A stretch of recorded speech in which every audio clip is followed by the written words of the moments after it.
I didn't ever thought in my wildest dreams I would be in a position where I would be divorced, but unfortunately it happened. Being a CIA agent, you have no option but to switch off your emotions and become numb and just get the job done. The guy was standing there with a gun holding the child hostage, and I had to act. So when you experience all of that, it kind of hardens you, and you must use that pain to fuel you. What do you mean by that? People tend to get carried away by chasing what they need to prove, chasing to be better than the person next to you, always trying to prove a point. At the end of the day, if you have all the money in the world and you didn't add value and you didn't change lives, what is the purpose? What will give you that fulfillment? Have you figured life out?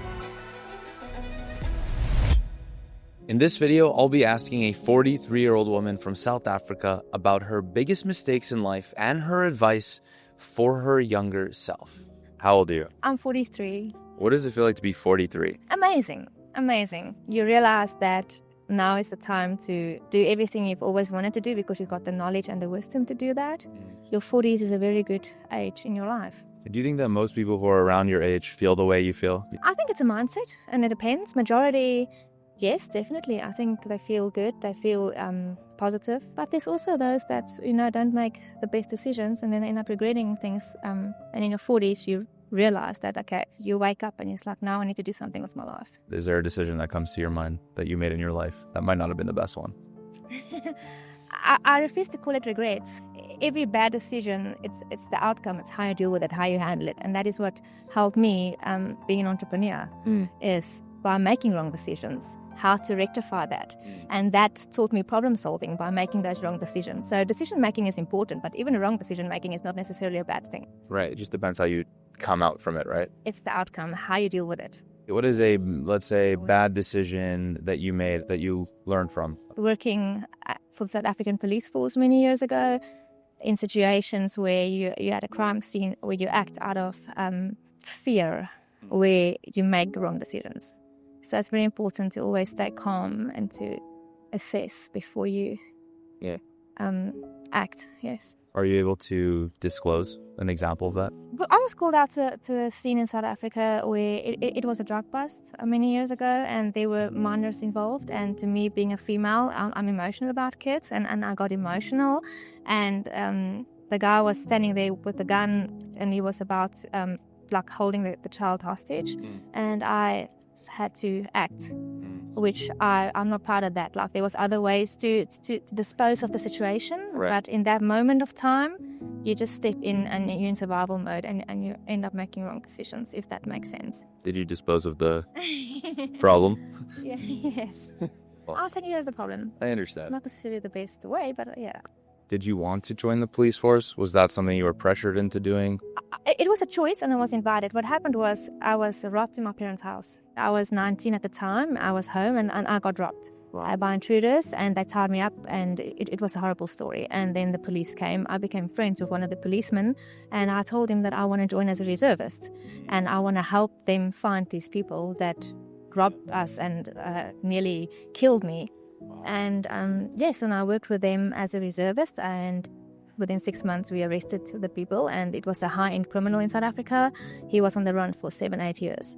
I arrested him, and then the police force called me over and said, listen, do you want to join the police force? And I said yes. I ended up in CIA, and that's how I got into it.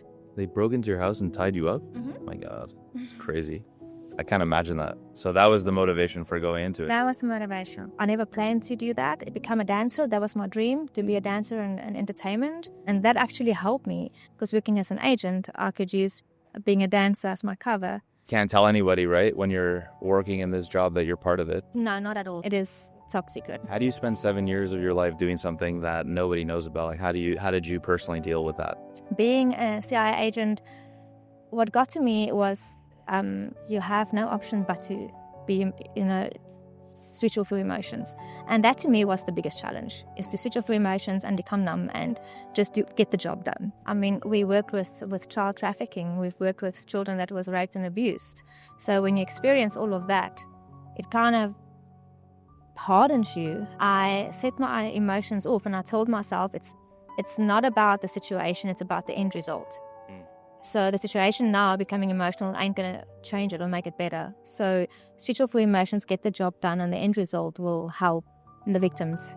And that is how I did it. If I apply this to regular life, like I'm not thinking of someone who worked in the CIA, I'm thinking of someone normal who has goals, who wants to achieve their goals, someone who has ambitions, and you're saying this is an important skill. How would you recommend that person build it? I believe each person within them has experienced some form of hardship and challenges in their lives, and you must use that pain to fuel you, and that will harden you up to make rational decisions over emotional decisions. But if you can align it in the end, I mean, that is the ultimate goal. What do you mean by that? So where passion goes, money flows. So if you have a passion for something, it's an emotional decision to follow that path because it fuels you emotionally. So if that aligns with making rational decisions in business, that is the ultimate prize, I would say. Some people hate their jobs, they hate their careers, they hate what they do. And why is that? It's because they are not aligned with their emotional and rational decisions in what they do. What is a goal or dream that you still have not achieved? My goal and my dream is my purpose and why I believe I'm here, and I haven't accomplished that yet. And that is to stand up for single moms and women that are taking strain, and to help those women and teach them the skills of how to become entrepreneurs and how to take, like, it saddens me to see how many children out there are suffering. And I have a big and huge passion for that. And to me, those kids can't speak for themselves. They can't help themselves. And there's no one reaching out. And for me, in my childhood, like my mom was diagnosed with emphysema, and my dad was away. And I had no choice but to take over and step up and take care of the family when I was 15, 16. My passion for single moms and children was being in South Africa and seeing all these women on the streets with their kids. And these kids are like sleeping on carton boxes, and that got to me, and that is where I vowed to myself that if I could have done it, and if I could have gotten out of my situation, so can all of them, those people, but they don't know how. No one gives them the tools and show them the map on how to get from here to there. But for someone who is listening or watching and is feeling stuck and telling themselves like, how, I want to change my life, what would be your personal strategy to being able to do that? Okay, first of all, you're going to figure out who you are as a person, what you stand for, what is your morals, what is your beliefs. You start there. Then secondly, you have to start a business plan. What do you want to do? What fuels you? What drives you? Plan, act, execute. There you go. Look, isn't this crazy? Who am I? What do I want? It's literally the first two steps that you said. Interesting. How weird is that? Very interesting. Oh my goodness, what book is this? Goals? That's our journal. Oh, yeah. Wow. Yeah. Basically teaches what you just said. Very interesting. Well, mine is just from experience. I mean, I taught everything I know myself. I had no option but to step up and boss up. Yeah, me too. Actually, yeah, me too. Just one sec. If you like the advice you hear on our channel, you're gonna love this. Every single week, we take the 5 biggest regrets, the best life lessons, the things you really, really, really need to know. We put it into a free newsletter that we send out every single week to you. If you're interested, you can join by clicking the link in the description or scanning the QR code on the screen.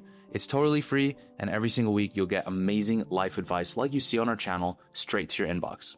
A lot of people are like very, very hung up on chasing money, and that's like the main focus, right? I want to make $1 million, 100,000, 10 million, whatever the number is. What you're talking about right now is, to me, it doesn't speak about money, it speaks about purpose. Yes. Look, money is great, and I love money, and I mean, I've accomplished a lot of success in multiple figures, but to me it's about adding value, because at the end of the day, if you have all the money in the world and you didn't add value and you didn't change lives, what is the purpose? What will give you that fulfillment? Everyone who has money says money is not important. Everyone who doesn't have money says money is important, that kind of thing. What would be your comment on that? How should somebody go about their life if, let's say, money is still of a concern to them? Well, with all honesty, I've had both.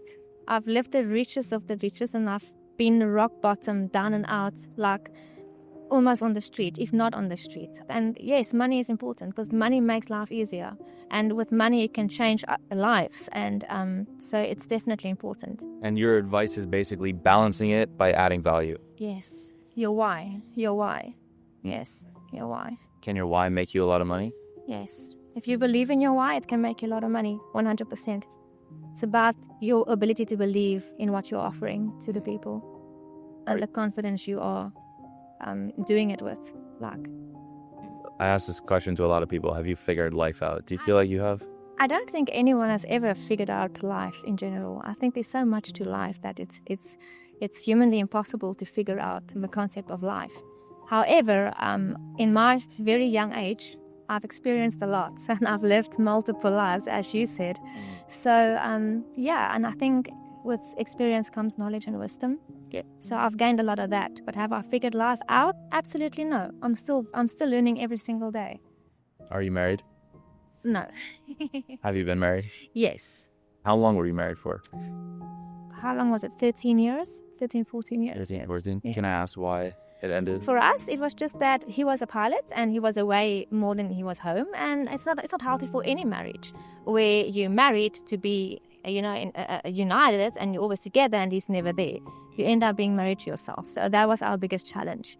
And unfortunately, that challenge got the better of the marriage, where obviously I had no choice but to move on. What would you say if you're looking back on that? What is a big lesson that you learned from that relationship? That marriage is a beautiful thing. And I don't regret it at all. And the hardest part is separating. I wouldn't advise it to anyone. If you can work through your marriage, I would highly recommend that. I don't think that getting a divorce is the right decision unless you're in an abusive relationship. So I didn't ever thought in my wildest dreams I would be in a position where I would be divorced. But unfortunately it happened. Yeah. Can you define the word love for me? It's about faith, hope, and patience. It's about forgiveness, mercy, and grace. It's about enduring through sickness and health. It's a choice. It's a choice you make. Love is the answer to life. Now let that sink in. Love is the answer to life. If you haven't loved, you haven't lived. Wow. So you're from South Africa, a very different, I'm assuming, environment than it is where you live here in Vegas. You were telling me last night it's very special that you were able to grow up with nature. Yes. What does that mean? Moving from South Africa to the United States was my biggest challenge I've ever endured in my life. From everything I've been through, being robbed, being divorced, I've lived a lot of challenges. People tend to get carried away by chasing success, chasing talent, chasing what they need to prove, chasing to be better than the person next to you, chasing to become a better version of yourself, always trying to accomplish something to prove a point. Because people tend to think, I'm mighty, I'm powerful, I'm all power, and it's all a power play. And coming to the States where it is so commercialized and it's so fast-paced and everyone is like just chasing for success, it kind of reminds me of, but wait, come into this earth and we all leave this earth and we all turn to dust. So don't forget your neighbor, don't forget your brother. And if you're in a position where you can help your brother, instead of stepping over him, reach out and pick him up and assist and help. And I think that humanity is lacking that because people are chasing after the idea of what is created in their minds of what life should be. Where in Africa it's different. Like there it's okay to be in the bush, to be in a safari tent, to be with the animals, and that's enough. Right. That fulfills you. Value and love yourself enough to say, listen, I'm not going to be stuck in my circumstances. I'm not going to become a product of my circumstances. I'm going to step out and I'm going to, because I value myself, show myself the world and go out and travel. Go backpacking, go hiking, go see the world. Take time out. People don't take enough time out and they are losing their minds. Did you think when you were 20, 25 that you would be this way and be where you are at 43?